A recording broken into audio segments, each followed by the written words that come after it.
স্বাগত ডিবিসি সংবাদে। আপনাদের সাথে আছি সামিয়া জামান। এবার জানাবো খবরের বিস্তারিত। চ্যাম্পিয়ন্স ট্রফিকে ঘিরে পাকিস্তানে খেলতে যাওয়া দলগুলোকে সর্বোচ্চ নিরাপত্তা দেয়া হচ্ছে। আইনশৃঙ্খলা বাহিনী যেমন নিরলস কাজ করছে, তেমনি সাধারণ পাকিস্তানিরাও বাংলাদেশি ক্রিকেটার কিংবা টুর্নামেন্ট কভার করতে যাওয়া সাংবাদিকদের দেখাচ্ছে বাড়তি কদর। পাকিস্তানের ইসলামাবাদ থেকে শেখ আশিকের রিপোর্ট। অনিন্দ সুন্দর পাকিস্তান, তবে শুধু সৌন্দর্যই নয়, আরও একটা বিষয় স্বীকার করতেই হবে। রাজধানী ইসলামাবাদের রাস্তা এতটাই পরিচ্ছন্ন যে কল্পনাও করা যায় না। তার উপর পুরো শহরে নেই কোনো পাবলিক ট্রান্সপোর্ট। এজন্যই যেন সে সৌন্দর্য বেড়ে গেছে বহু গুণে। হোটেল থেকে শুরু করে প্র্যাকটিস গ্রাউন্ড, যে রাস্তা ধরে যাবে বাংলাদেশ দল, তার পুরোটাই নিরাপত্তার ছায়াতলে। পাকিস্তান নিয়ে যখন আলোচনা ওঠে তখন সবার আগে উঠে আসে নিরাপত্তার প্রশ্ন। বাংলাদেশ দল ঠিক এই রোড দিয়ে যাচ্ছে প্র্যাকটিস গ্রাউন্ডে। পর্যাপ্ত নিরাপত্তার ব্যবস্থা করা হয়েছে, রাস্তা সুসজ্জিত আছে এবং একই সঙ্গে সাধারণ মানুষ থেকে ট্রাফিক পুলিশ সবাই যথেষ্ট কোঅপারেট করছে বাংলাদেশ টিমকে মাঠে পৌঁছানোর জন্য। এই দৃশ্যগুলো একটা জিনিস পরিষ্কার হচ্ছে, পাকিস্তান নিয়ে নিরাপত্তা ইস্যু নিয়ে যতটা আসলে আলোচনা হয়, ঠিক অতটাও সমস্যা আমাদের কাছে এখন পর্যন্ত মনে হয়নি।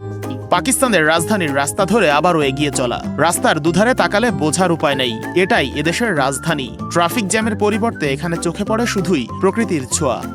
আইসিসির গ্রাউন্ড নয়, একটা সোশ্যাল ক্লাবের মাঠে বাংলাদেশের অনুশীলন। সেখানেও ঢোকার মুখে প্রচন্ড কড়াকড়ি। কোনো ধরনের অপ্রীতিকর কিছু যেন না ঘটে তার সব ব্যবস্থাই করে রাখা হয়েছে।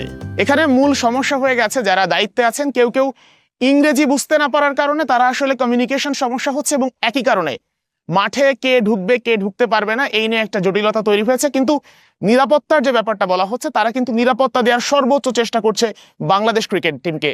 বাইরে যেমন নিরাপত্তা, ক্লাবের ভেতরেও একই। সব দেখে অভিভূত বাংলাদেশ থেকে আসা সংবাদকর্মীরা। এই চ্যাম্পিয়ন্স ট্রফির আগে যেভাবে আসলে পুরো সিকিউরিটি ব্যবস্থা সাজিয়েছে, সেখানে স্যালুট তাদেরকে দিতেই হবে। আমরা দেখেছি লোকাল সাংবাদিকরাও আসলে কিছুটা প্রবলেম ফেস করেছেন, যারা এখনো কার্ড কালেক্ট করতে পারেনি। একজন গণমাধ্যম কর্মীকে যখন এমন নিরাপত্তার মাধ্যমে আসতে হয়, তাহলে বোঝাই যাচ্ছে যে নিরাপত্তা ব্যবস্থাটা আসলে কেমন। সিকিউরিটি তো একেবারেই যেটা বলে আর কি, যে রাষ্ট্রীয় নিরাপত্তা এরকম ব্যাপারটা মনে হচ্ছে, কারণ চারদিকেই আসলে সেনাবাহিনী, পুলিশ। প্রচন্ড অনিরাপত্তা কিংবা ঝুঁকি, পাকিস্তান বলতে আমাদের মাথায় এ বিষয়গুলো আগে আসে, কিন্তু এখানে আসার পর বাস্তবতা বলছে একেবারেই ভিন্ন। বরং বাংলাদেশি বললে পাওয়া যাচ্ছে বাড়তি কদর, সেটা হোক প্রশাসন কিংবা পাকিস্তানের সাধারণ জনগণের কাছে। Sheikh Ashiq, DBC news, Islamabad, Pakistan. পঞ্চগড়ে প্রায় 2 মাসের মধ্যে নিজেদের উদ্যোগে 1.5 কিলোমিটার কাঁচা সড়ক নির্মাণ করেছে এলাকাবাসী। এতে জেলা শহরের সাথে গ্রামের দূরত্ব কমেছে প্রায় 4 কিলোমিটার। ভোগান্তি কমলেও যাতায়াত সুবিধার জন্য একটি সেতুর দাবি গ্রামবাসীদের। দাবি পূরণের ব্যবস্থা নেওয়ার আশ্বাস দিয়েছে জেলা প্রশাসন। পঞ্চগড় উপজেলার গরিনাবাড়ি ইউনিয়নের মোল্লাপাড়া থেকে ডাঙ্গাবাড়ি গ্রামের কাঁচা সড়কটি রেকর্ড করা ব্রিটিশ আমলের। বর্ষাকালে দেখা দেয় জলাবদ্ধতা। হাঁটু পানিতেই প্রায় 3-4 কিলোমিটার পথ পার হতে হয় এলাকাবাসীর। গ্রামের কেউ মারা গেলে দাফনের জন্য নিয়ে যেতে হয় দীর্ঘ পথ ঘুরে। সড়কের ডাঙ্গাবাড়ি অংশের জমি প্রভাবশালী একটি মহল দখল করে আছে বলে অভিযোগ স্থানীয়দের। 11টা চেয়ারম্যান গেছে, 9টা মেম্বার গেছে। আজ পর্যন্ত এই রেকর্ডের রাস্তাটা এবং ব্রিটিশের রাস্তাটা কেউ কোনো দিন কোনো কাজে হাত দেয়নি।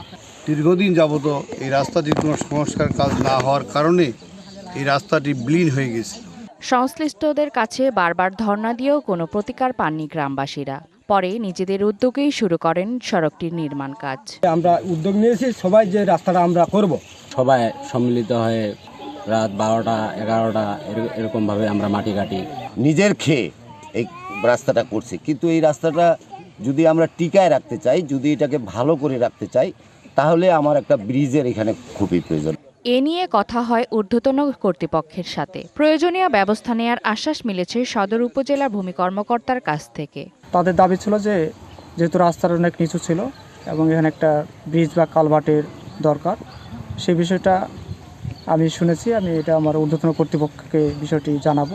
যাচাই বাছাই করে প্রয়োজনীয় ব্যবস্থা নেওয়ার আশ্বাস দিলেন জেলা প্রশাসক। এই রাস্তার উপরে ব্রিজ নির্মাণের যদি কোনো প্রয়োজন হয় এবং গ্রামবাসী যদি আমার কাছে একটি আবেদন দেয়, তাহলে আমরা স্থানীয় সরকার প্রকৌশল বিভাগের মাধ্যমে এটি প্রাক্কলন করে প্রয়োজনীয় ব্যবস্থা গ্রহণ করব। স্থানীয়রা আশা করছেন গণদাবি পূরণ করে প্রশাসন এলাকার মানুষের দুর্ভোগ লাঘবে আন্তরিক হবেন। DBC news desk. দুর্দশাগ্রস্ত ব্যাংকের পতন ঠেকাতে নিয়োগ দেওয়া পর্ষদ 6 মাসেও তেমন কোনো চমক দেখাতে পারেনি। কেন্দ্রীয় ব্যাংকের সহায়তায় আমানতকারীদের চাপ কিছুটা সামাল দিলেও খেলাপি আদায়ে তেমন কোনো সাফল্য নেই স্বতন্ত্র পরিচালক নির্ভর পর্ষদগুলোর। এমনকি কিছু ব্যাংকের ব্যবস্থাপনাতেও পরিবর্তন আনা যায়নি বলে মনে করছেন বিশ্লেষকরা। নামে বেনামে হাজার কোটি টাকার ঋণ বিতরণ, সেই ঋণের টাকা বিদেশে পাচার এবং লুটের সুবিধা দিতে ব্যাংক কোম্পানি আইন পরিবর্তন, এসবই ঘটেছে আওয়ামী লীগ সরকারের সময়। এসব কারণে হাসিনার শাসনামলেই খাদে পড়ে অন্তত ডজন খানেক ব্যাংক।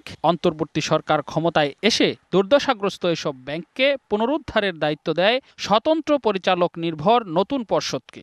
কিন্তু 6 মাস পেরিয়ে গেলেও সাবেক ব্যাংকার, শিক্ষক ও পেশাজীবীদের নিয়ে গঠিত পর্ষদগুলোর তেমন কোনো অর্জন নেই। আমাদের কেন্দ্রীয় ব্যাংক যখন বোর্ড পুনর্গঠন করে, আমার মনে আরেকটু সতর্কতা অবলম্বন করা উচিত ছিল। গভর্নর সাহেব তো বাংলাদেশ ব্যাংকের লোক না, উনি তো বাইরের লোক। ওনাকে ওনার অফিস থেকে যেভাবে ফাইল প্রস্তুত করে দিয়েছে, উনি হয়তো সেটাই অ্যাপ্রুভ করেছেন। এখন তো সময় এসছে এই পুনর্গঠিত ব্যাংকের যে এসব পরিচালকদের কাজকর্ম পরিপূর্ণভাবে যাচাই বাছাই করা। ডক্টর ইউনূসের নেতৃত্বে অন্তর্বর্তী সরকার দায়িত্ব নেওয়ার পর টাকা ছাপিয়ে 9টি বেসরকারি ব্যাংককে প্রায় 28,000 কোটি টাকা ধার দিয়েছে বাংলাদেশ ব্যাংক। আর কেন্দ্রীয় ব্যাংকের গ্যারান্টির আওতায় যোগান দেওয়া হয়েছে আরও 7,350 কোটি টাকা, যা দিয়ে আপাতত আমানতকারীদের সামাল দিয়েছে ব্যাংকগুলো। তবে খেলাপি ঋণ বা লোপাট হওয়া টাকা উদ্ধারে নেই দৃশ্যমান অগ্রগতি। জনগণ আমানত রাখে একটা আস্থার ভিত্তিতে, সে আস্থাটা সৃষ্টি হয়েছে। এই আস্থা হওয়ার কারণে যেটা হচ্ছে, একদিকে নতুন অ্যাকাউন্ট আসছে, ডিপোজিট আসছে, আমরা পেমেন্ট দিতে সক্ষম হচ্ছি। আগামী 6 মাসের মধ্যেই ব্যাংকটাকে নতুন একটা জায়গায় নিয়ে যেতে পারবো। আমাদের যে রোডম্যাপ, সেই রোডম্যাপ হলো 2025-এর ভিতরে আমরা ব্রেক ইভেনে আসবো। 2026-এর থেকে মোটামুটি আমরা ভালো একটা প্রফিট করতে পারবো। এদিকে কেন্দ্রীয় ব্যাংক বলছে আপাতত ক্ষত নির্ধারণেই অগ্রাধিকার দিচ্ছেন তারা। ব্যাংকগুলোর ম্যানেজমেন্টে একটা স্থিতি অবস্থায় এসেছে, যার ফলে বিগত 6 মাসই তারা রিফর্ম অবস্থায় কাজ করার সুযোগ পেয়েছে, কথা বলার সুযোগ নেই। ধীরে একটু সময় নিয়ে কাজ শুরু করেছে। বাংলাদেশ ব্যাংক থেকে একই সাথে মেসেজ গিয়েছে যে তোমরা তোমাদের প্রকৃত চিত্রটা আমাদেরকে জানাও। ডায়াগনোসিস হবে প্রকৃত রোগের ইন্টেন্সিটি বুঝে।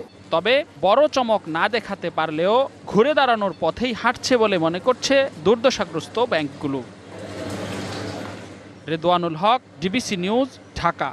চট্টগ্রাম বন্দরে সিরিয়াল সিস্টেমের নামে লাইটার জাহাজে পণ্য পরিবহনে বছরে 1200 কোটি টাকা চাঁদাবাজির অভিযোগ উঠেছে। বিশাল এই অঙ্কের টাকা চলে যায় বিভিন্ন জনের পকেটে। বাংলাদেশ ওয়াটার ট্রান্সপোর্ট সেল থেকে জাহাজের সিরিয়াল দেওয়ার জেরে দেশের অভ্যন্তরীণ পণ্য সরবরাহের গুরুত্বপূর্ণ সেক্টরটিতে চলছে অস্থিরতা। সংকটের মুখে পড়েছে আমদানি ও রফতানি কার্যক্রম। বিশ্বের বিভিন্ন দেশ থেকে আমদানি করা ভোগ্যপণ্য সহ নানা পণ্য মাদার ভেসেল থেকে বহির্নোঙরে খালাস করা হয় লাইটার জাহাজের মাধ্যমে। প্রায় 1800 লাইটারেস জাহাজ বছরে প্রায় 10 কোটি টন পণ্য চট্টগ্রাম বন্দর থেকে দেশের 36টি নৌ রুটে পণ্য পরিবহন করে। প্রতি লাইটার জাহাজে পণ্য পরিবহনে টন প্রতি গড়ে মোট খরচ হয় 550 টাকা। বর্তমান পরিস্থিতিতে সর্বোচ্চ 400 টাকায় পণ্য পরিবহন সম্ভব।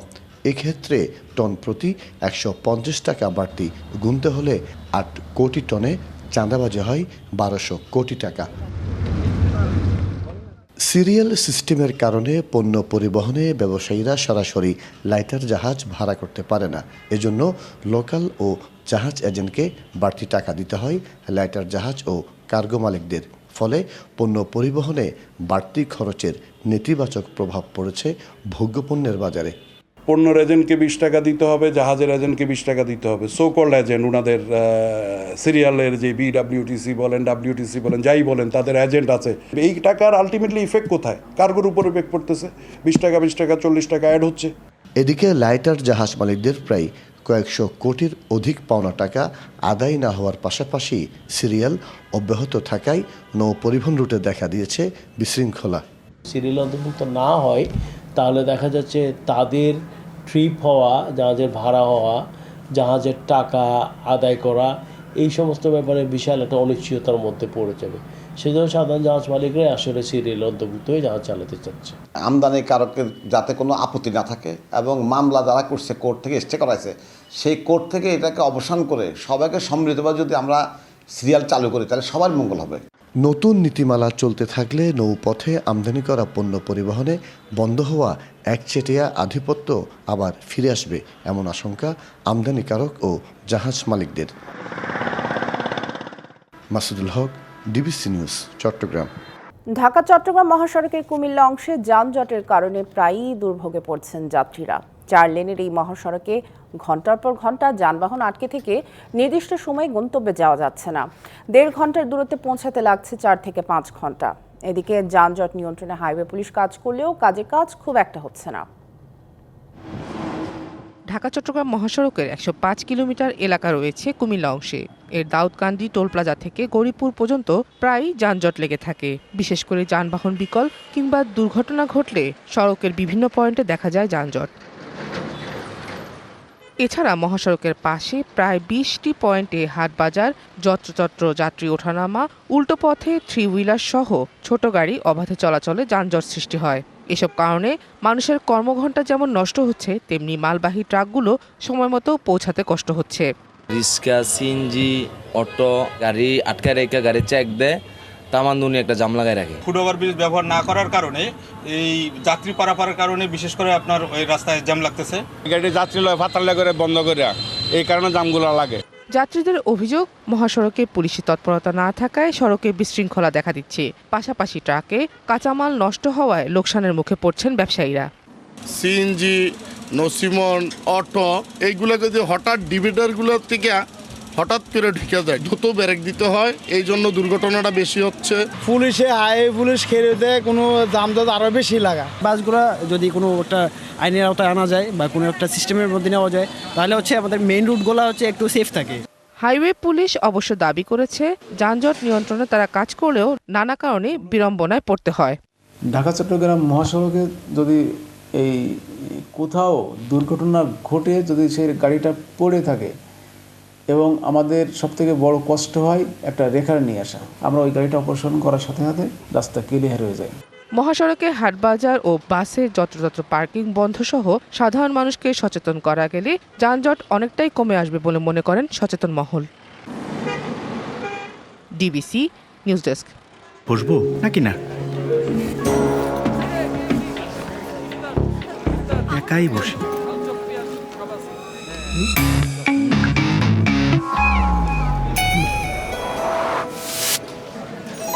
এভাবেই সবাইকে আপন করে নিয়ে আনক্যাপ করো ফ্রুটনেস, রমজানের গুডনেস। পরিবেশ অধিদপ্তরের ছাড়পত্র ও প্রশাসনের অনুমোদন ছাড়াই চাঁপাইনবাবগঞ্জে ব্যাঙের ছাতার মতো গড়ে উঠেছে ইটভাটা। সরকারি নীতিমালার তোয়াক্কা না করে কয়লার বদলে পুরানো হচ্ছে কাঠ, ফলে কালো ধোঁয়া ও ছাই দূষিত করছে পরিবেশ। ক্ষতিগ্রস্ত হচ্ছে আমবাগান ও ফসলি জমি। চাঁপাইনবাবগঞ্জের সুন্দরপুর, ইসলামপুর, দেবীনগর, চরবাগডাঙ্গা সহ বেশ কয়েকটি জেলায় গড়ে উঠেছে 158টির বেশি ইটভাটা। এর মধ্যে 63টি জিগজ্যাগ এবং 95টি খড়ির। আইনের তোয়াক্কা না করে যত্রতত্র গড়ে উঠেছে বেশিরভাগ ইটভাটা।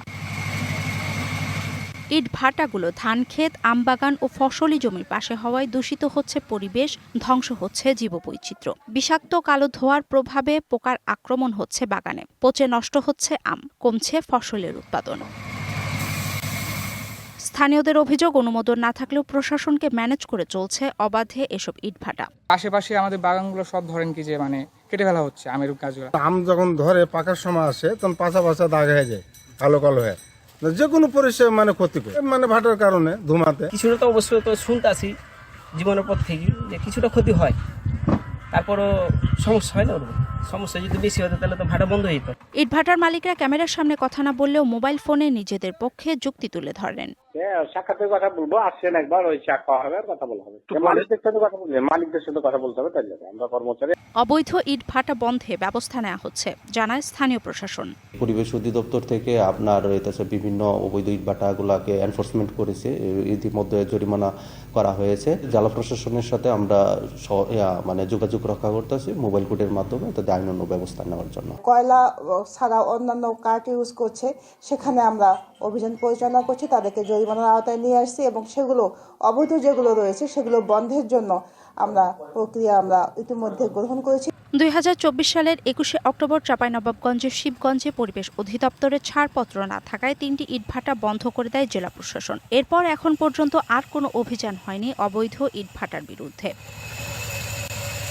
DBC news desk. উৎপাদন খরচ কম ও ফলন বেশি হওয়ায় দিন দিন গাজরের আবাদ বাড়ছে মানিকগঞ্জের সিংগাইরে। চাষ হচ্ছে উপজেলার সব গ্রামেই। এতে নিজেদের উন্নয়নের পাশাপাশি দেশের অর্থনীতিতেও ভূমিকা রাখছেন স্থানীয় চাষিরা।